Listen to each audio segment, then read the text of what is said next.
Merle, I've heard you tell me that your life is like a weaving of different strands. And I'm going to try to get you to describe some of those strands that you've woven together. Would you please start by telling me what we ask everyone?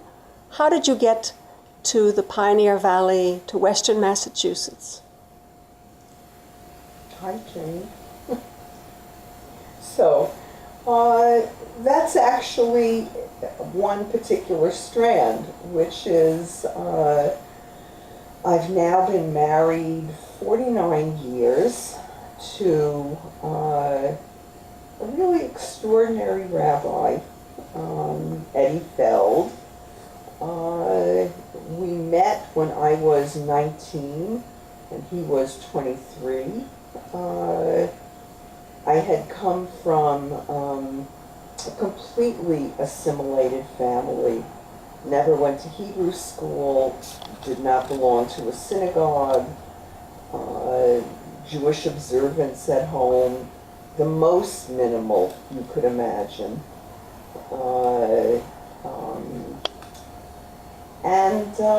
I became involved in Jewish things and fell in love with Jewish things in college through Hillel.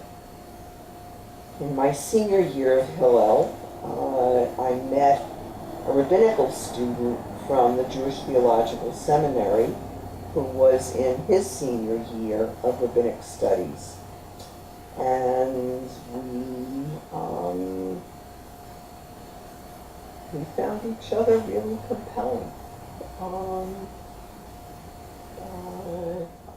Sounds like he's one of the strands. So he is one of the strands, and we can come back to that. But meanwhile, many chapters after that chapter, he came to the Valley as Jewish chaplain at Smith and Amherst. And we arrived here as our oldest child was starting college and our younger child was starting high school. So since I've really had a lifetime of work I could do anywhere, and he's had a lifetime of work he mostly needed to do somewhere, we wound up going to his somewheres. So what year did you arrive here? 1996. So in your work that you can do anywhere, what were you doing at the time? I was writing.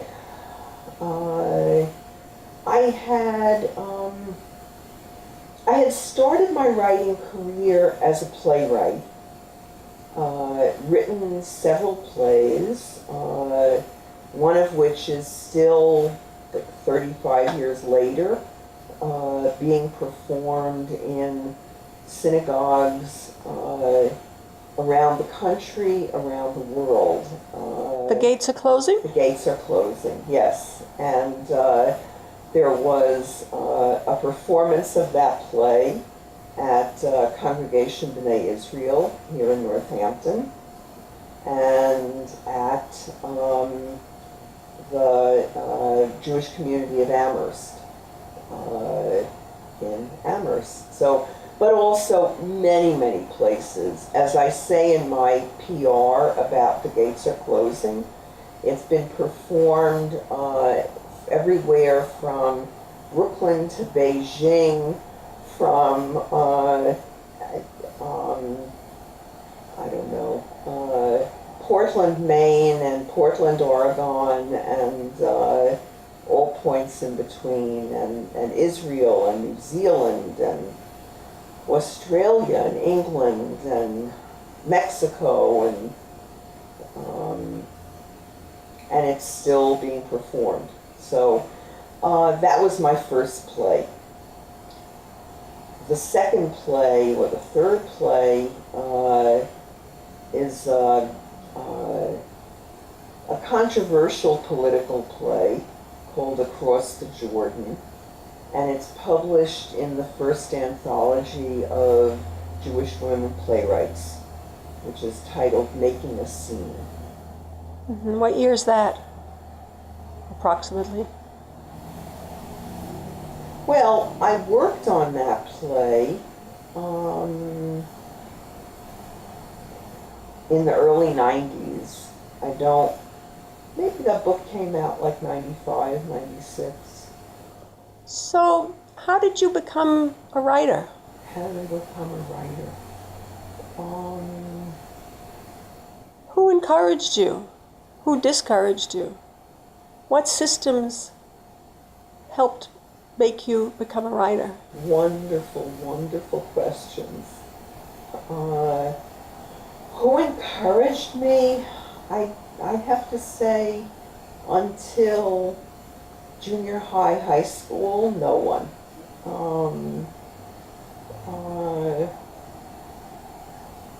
I had a teacher in high school. I went to Erasmus Hall High School in Brooklyn, as did Barbara Streisand and some other notables.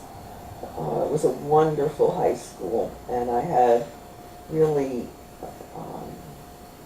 such gifted, caring teachers there.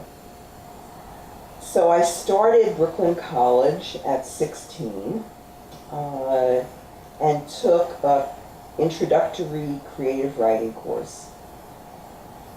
The professor read the work of students he thought was particularly promising. I don't remember that he ever much read work of the girls in the class.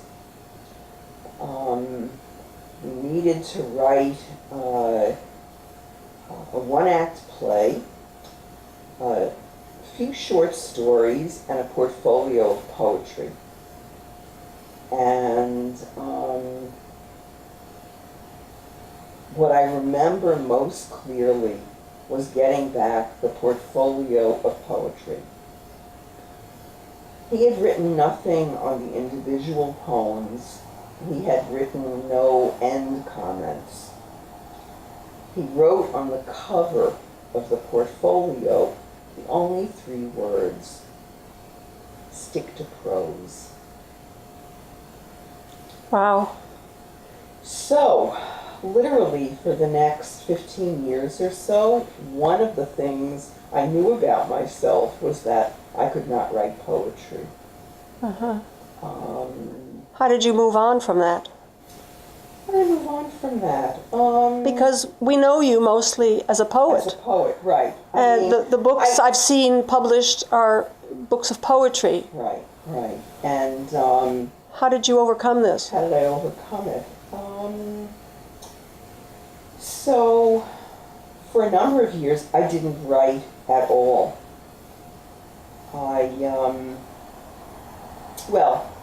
I made my living as a technical writer, which is not the same thing as an editor,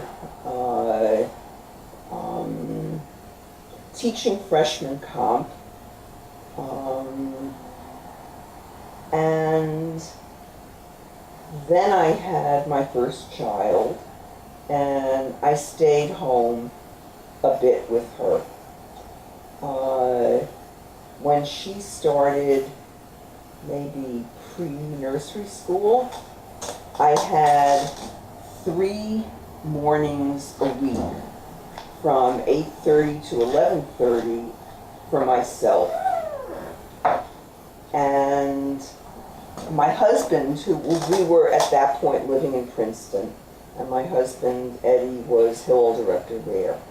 He was Hillel director there for 19 years, from 73 to 92. And one of the perks of the job was he managed to get himself a carrel in the Princeton University Library. So I used to joke, some men give their wives furs, expensive jewelry, cars, exotic vacations. My husband gave me his library carol. And I went to the carol 3 mornings a week without knowing what I had to say, if I had anything to say. But I had a need to explore and find something.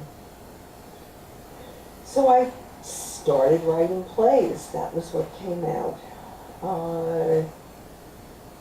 A bit into the process, I started writing some poetry. I had no training in poetry and playwriting. Some mentoring in playwriting came a bit later with Jean-Claude Van Italy, who is a wonderful playwright, well known from the 60s and onward, who lives an hour north of here. Anyway, I was a member of a Jewish feminist collective beginning in 1984. This was Jewish feminists who gathered from all around the country, different ages, different professions. We formed a once-a-year Brigadoon community, and we went on retreat together for 5 days, Memorial Day weekend. Where would that be? That was always in Cornwall and Hudson. And the retreat center where we met was recently sold, and we've just started meeting in California now. Anyway, as a way of trying to present who I was in that group, as a kind of introduction to me, I read some of my poetry. I read poetry about falling in love, about miscarriage, about trying to stay sane as a young mother. I wrote poems about loss, about mourning.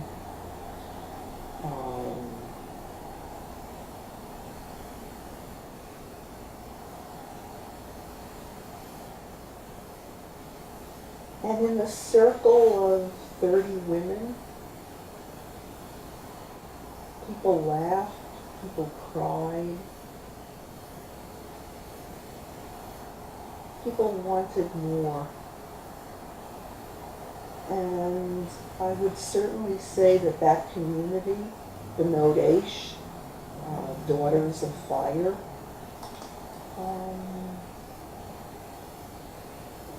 really heard me into speech. A lot of those women were important feminists and were publishing Jewish anthologies. And I began getting requests. You know that poem you read last year? Can you send that in? I want to include it. Could you maybe write a poem about this? Because there's a blank space that I want to fill. And so I began to have this extraordinary good fortune of people asking me to submit my work, of people really wanting my work, and developing a readership that was excited and moved to read my words. Was Banot Aish, how did it get created? Was it a self-selected group? Was there a committee that was out fishing for members? How did it come into being? I ask this of you because I know you also were involved in the first Chavurah movement in Right. Cambridge, and Right. and I know that you work at this kind of approach even today. Right, right.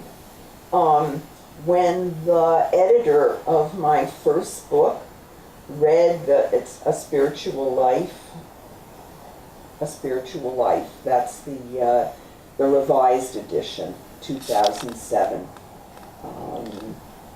which is a memoir in poetry and prose. When the editor of this book read all the different chapters of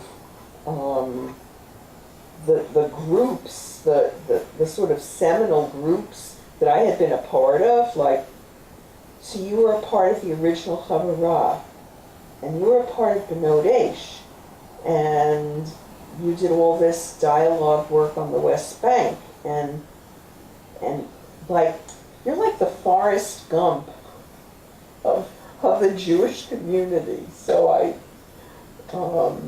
that was the connection. How did B'nai Eish get started? There was a core group of mostly young Jewish women in the late 60s, early 70s, who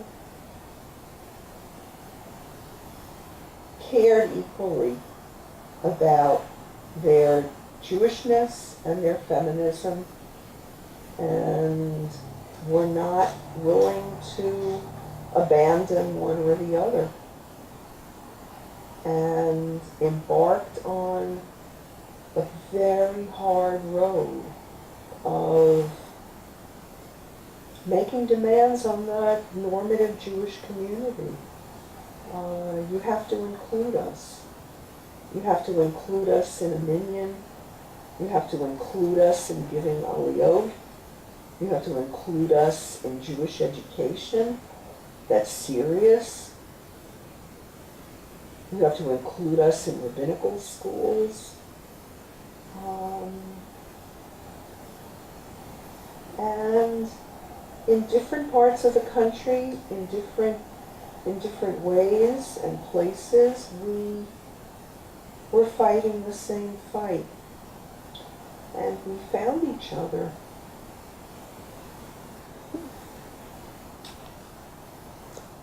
So this was the antidote to that professor who told you to stick to prose. Very much. Very much. I think that there's something very important underlying that connection, which is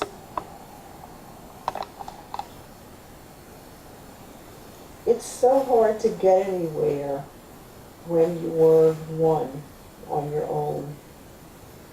And when you stand shoulder to shoulder with other people, you all gain strength from one another. And there's a lot you can accomplish. So sitting in that classroom and getting back a paper that basically said to me, "You're nothing." What was I going to do with that? Well, it sounds like you tried to help other people get their writing down right. So, for instance, did some of this, the outgrowth might be the Rabbinic Writing Institute? Very interesting. Very, very interesting. When did this come about? So, to talk about that, I have to back up a little bit.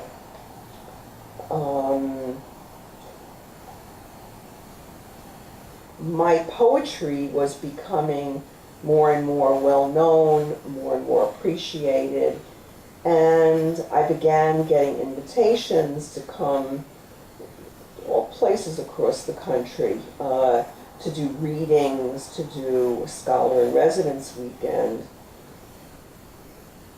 I realized that these were unique opportunities to have an audience for a finite period of time, what do I want to do with them? And I decided that on Sunday mornings of a scholar in residence weekend, I wanted to do spiritual writing workshops. I would talk to people at that particular synagogue that was inviting me and ask, what are your members like? What are they interested in? What do they care about? And I would try to create a theme for the Sunday morning writing workshop that could lift up those interests and those curiosities that congregants had. I would devise a series of writing prompts, come to the session, begin with a nigun, with a silent song, say a little about myself to warm people up, to create a safe and comfortable container, and invite people to write. What would be a sample prompt? So, in the earliest days, I did a lot of spiritual autobiography. So, prompts for that might include, who's the oldest member of your family who was important to you? Tell a story that person told you, or tell a story about an experience you had with that person. It might be, what were your dreams when you were 16? What's a story you would like the next generations to tell about you?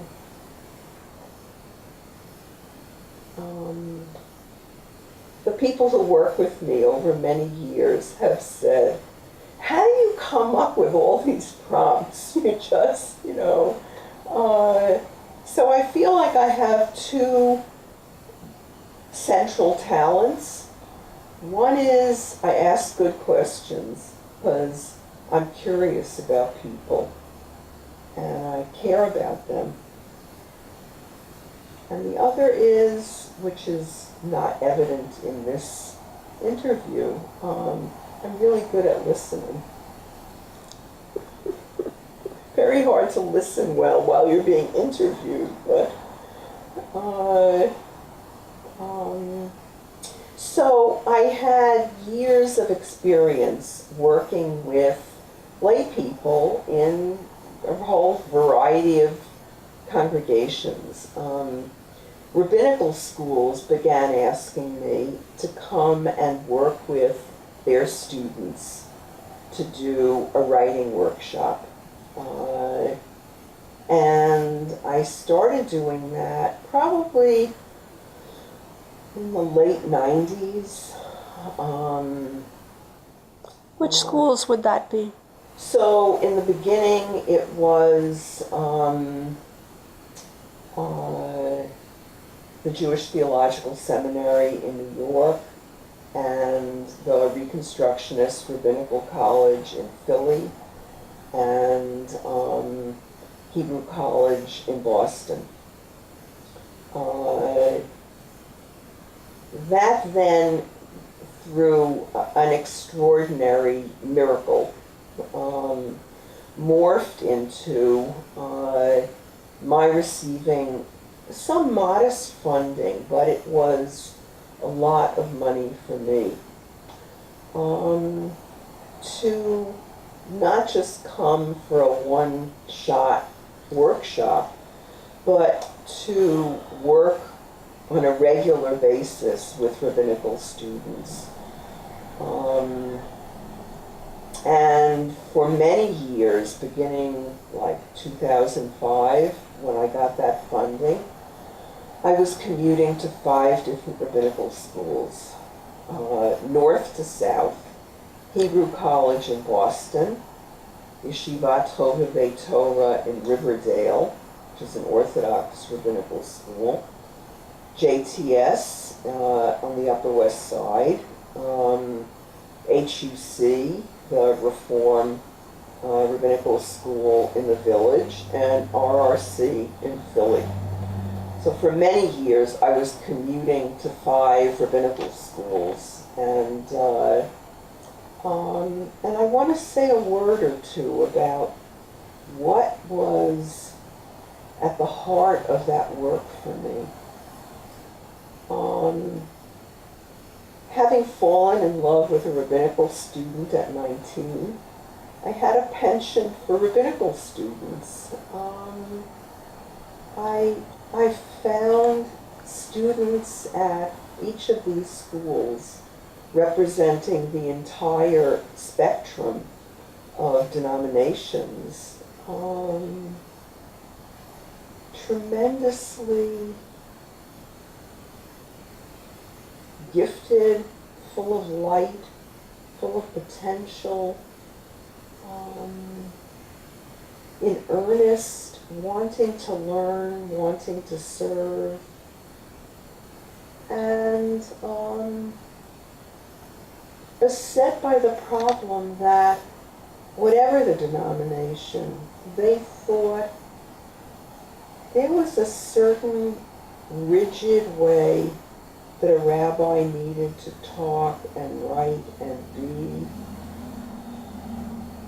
And I was determined to show them, no, it's you. You be the rabbi you can be in your own unique way. And the writing helped to fan those little embers, to help them through their personal writing to find an authentic voice from which to be a rabbi. So the Rabbinic Writing Institute was your invention. Absolutely. So you became... As was the whole, that was the name I chose, but, Did you start with that, or did you suddenly realize that you actually had a writing institute? No, I got this little grant. What years were this, approximately? So this was from 2005 to, I guess the foundation ended 2016 maybe. Uh-huh. But I continued. Uh-huh. So this was a foundation that got you started on this one? Absolutely. Do you want to name the foundation? So that's a little tricky, because these were old dear friends of mine. Half a generation maybe older than me.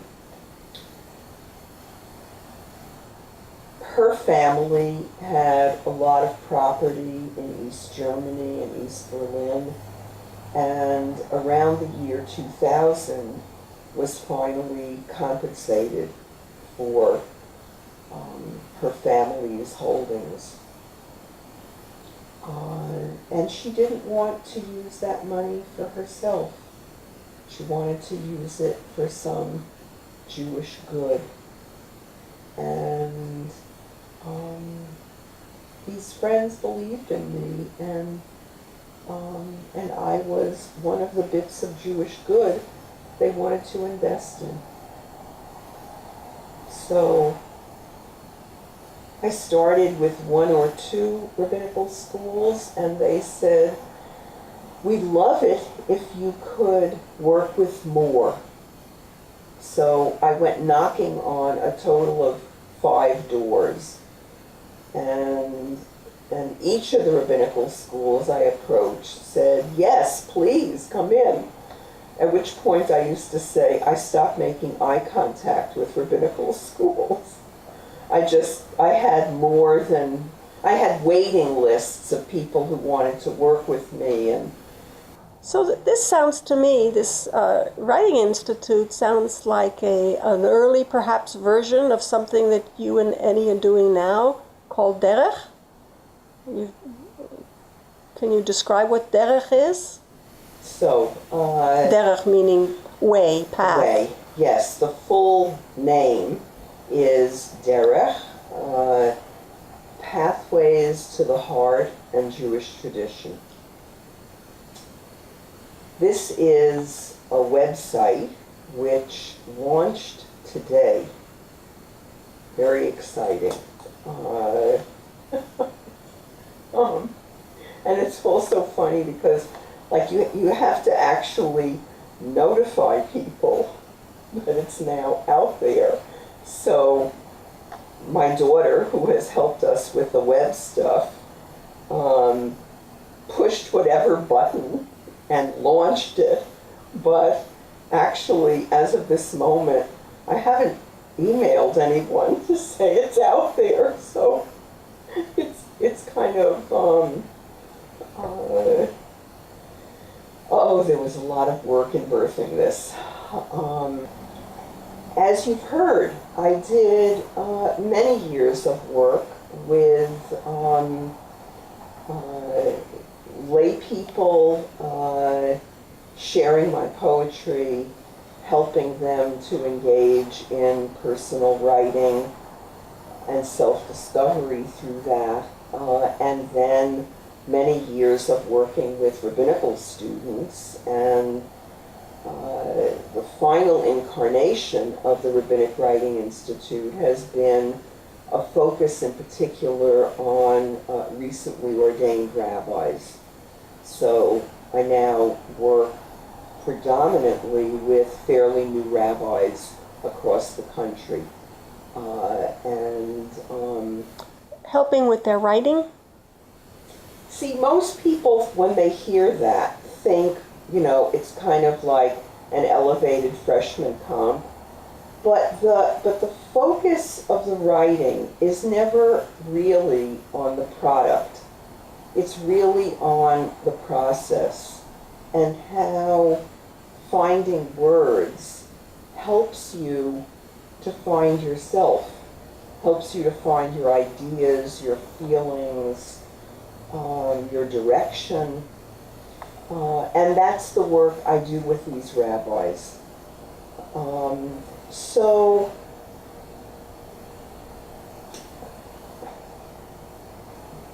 continually kind of butting up against the reality that there's only one of me, and I only have X number of hours in the day that I'm awake and functional.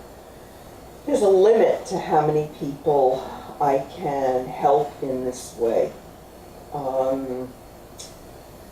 Part of what I've tried to do to broaden that has been with the poetry and the books and the plays that I've published. And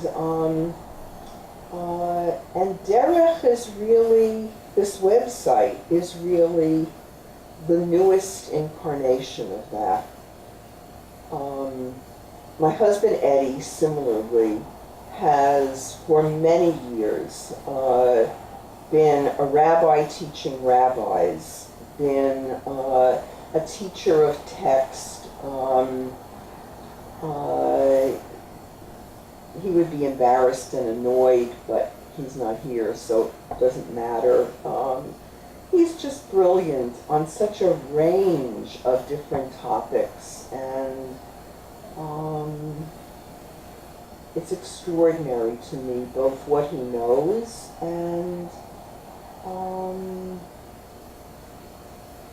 what a master teacher he is. So, he and I, with our different gifts and strengths, have gone virtual. And this website, derech.org, it's D-E-R-E-K-H, derech.org, is a way for rabbis, Jewish leaders, lay people to access the different kinds of things that we do. So it would be possible to take a Zoom class with him, where you're one of, Zoom is like Skype, except you can see on the screen the number of people who are actually participating in real time. You could take a Zoom course with him on Psalms, or you could take a Zoom class with me preparing for high holidays.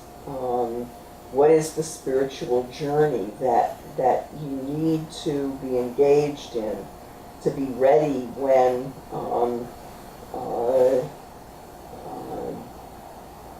it's time for Yom Kippur? So there are lots of different things on the site and resources, and there'll be poetry on the site, and there'll be blog posts and all manner of delicious things. Well, congratulations. That's a real gift to community, as well as to yourselves, I would assume. I keep thinking that we need to thank that first teacher of yours at Brooklyn College for, in a really, really offhanded way, sending you on a journey of actually helping everybody else the way you didn't get helped. One of the things you haven't shown me is you mentioned a book of poetry that you haven't shown me yet. And also, I think that Eddie's, as the editor of a Machzor and a Siddur, a prayer book and a high holiday prayer book, incorporated many things of yours.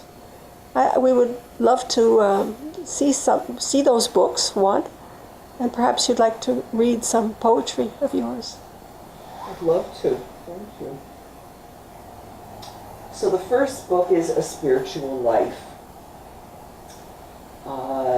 This is the second revised edition of that book. It was originally published in 1999, and this is the 2007 version, which has, I won't go into it, but it has some wonderful additions that are not in the first printing. So I urge you to get the one with the black cover and the candle. And I thought I'd come full circle a little and share. This is a memoir in poetry and prose. So it has many of my poems in it, and it also has many stories in it, including the one about the writing professor at Brooklyn College. So the poem I wanted to share from this one is one of the earliest poems I ever wrote. You need to know a little something before I read. Ein Gedi is referenced in the poem. Ein Gedi is an oasis in the Judean desert. It's a lush and fertile green place with waterfalls, and the heart leaps. And it's the site of some tradition of Hebrew love poetry. So that's Ein Gedi. And the title of the poem is The First Time We Made Shabbos Together. The first time we made Shabbos together in our own home, it wasn't really our home. It was your third floor walk-up, and we weren't even engaged yet. I had cooked chicken, my first chicken, with a whole bulb of garlic. My mother never used garlic. And we sat down at that second-hand chrome table in the kitchen. It was all so ugly that we turned out the lights. Only the Shabbos candles flickered. And then you made Kiddush. I sat there and wept. Oh God, you have been so good to me. Finally, for the first time in my life, you gave me something I wanted.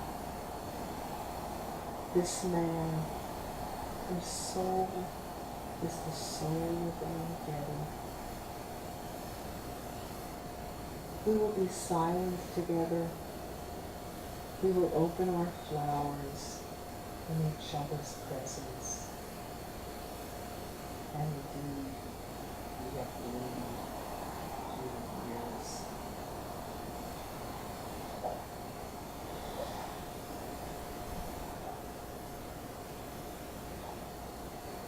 Finding words. This is a book of poetry. The photo on the cover is a photo of myself and one of my two brothers, Roger Lewis.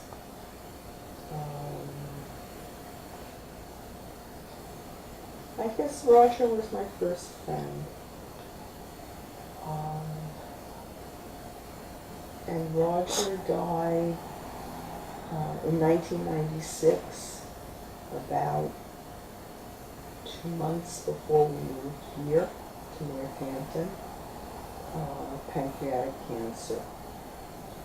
So this book has so many different kinds of poems in it.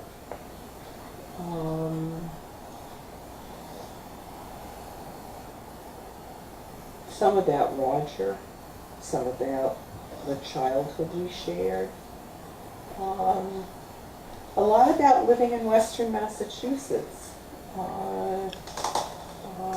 Some poems about my porch.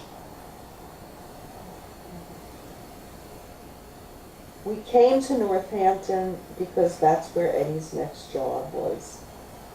We've stayed 22 years.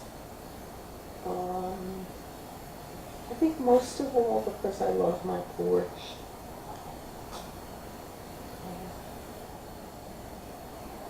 I feel so blessed by it.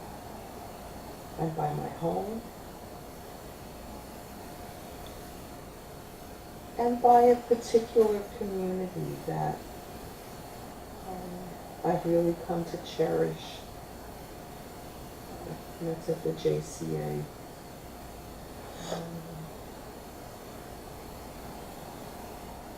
All those things have nourished me as I've continued to write and commute to rabbinical school and rabbinical school and rabbinical school and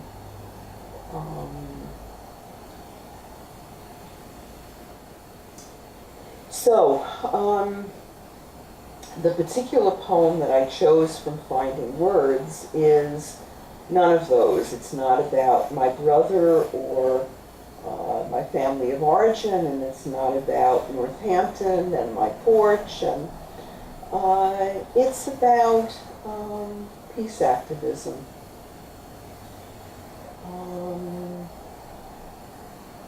In 1989 to 1990, our family, Eddie, I, our 2 children, took a sabbatical year in Jerusalem. And I became very involved that year in many, many peace efforts, including a women's dialogue group that I helped to found and to facilitate on the West Bank. A Spiritual Life has a lot of those poems in it, and a chapter on that year. And the story of how I came to be a facilitator of dialogue on the West Bank, which I resisted mightily. Not so much because I was afraid to go there, but I was afraid of taking that kind of enormous personal responsibility. I kept feeling I don't know enough, I'm not skilled enough. How is it appropriate for me to do this? And the final answer was, people on both sides said, there's no one else to do this. No one else will do this. And if you don't do this, it won't happen. And that experience and that whole year utterly changed my life.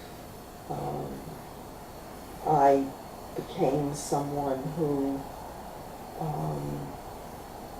stepped over her sense of insecurity and inadequacy, fear of being too much in public,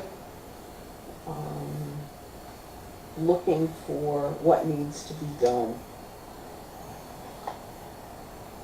So, this is a poem written describing a friend of mine who, by chance, was visiting with us yesterday in our home here.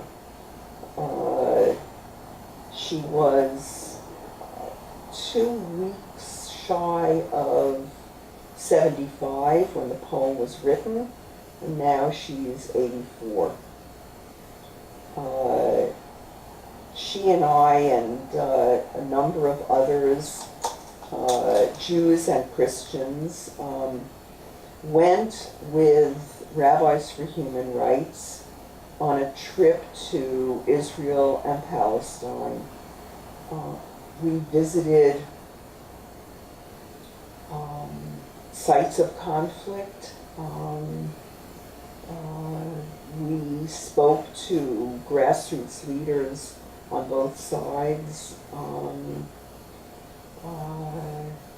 Was an amazing trip. Not yet 75, Ruth.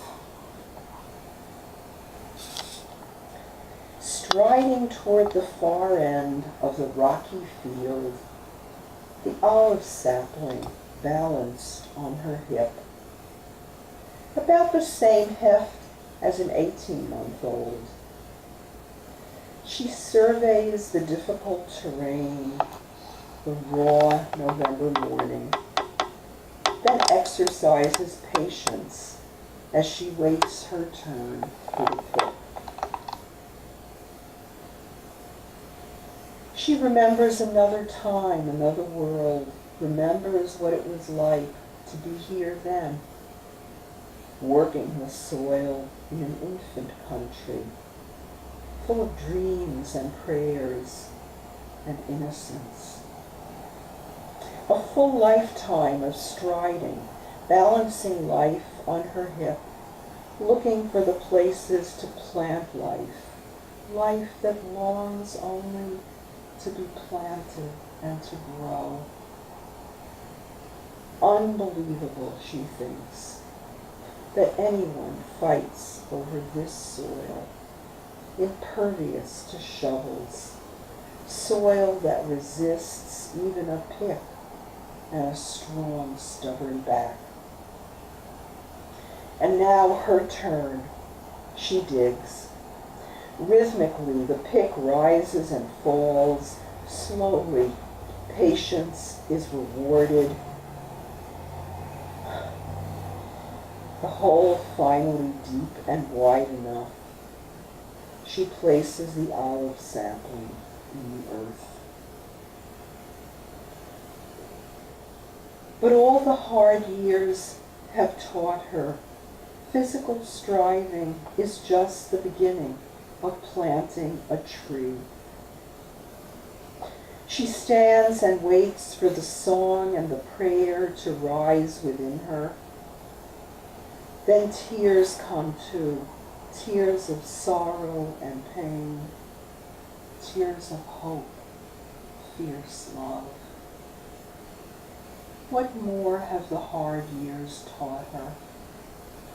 Be on the lookout for what needs to be done. And for partners, the only hope is shoulder to shoulder. Surrender to the work. Persist, especially in rocky soil. Don't give in, don't give out, don't give up, and don't get sentimental. It's a waste of time. Always, at the end, listen for the prayer that rises within. Listen for the prayer of thanksgiving and the prayer of supplication. Thank you, God, for the strength to do this work. Thank you, God, for returning me to this beloved place. Please, God, nurture this tender sapling. Grant it long life. Let it bear much fruit. And please, God, see our suffering, hear our cries. Help us to find each other. Isn't it time yet for peace? The raw morning is warming.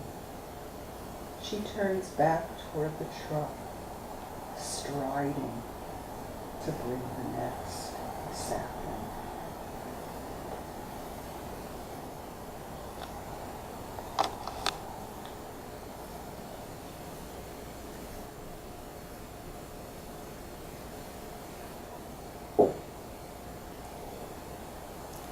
Thank you, Merle. I should thank your porch because it's what's kept you here. I'm going to have to check it out, both the real porch and the poem. Thank you very much.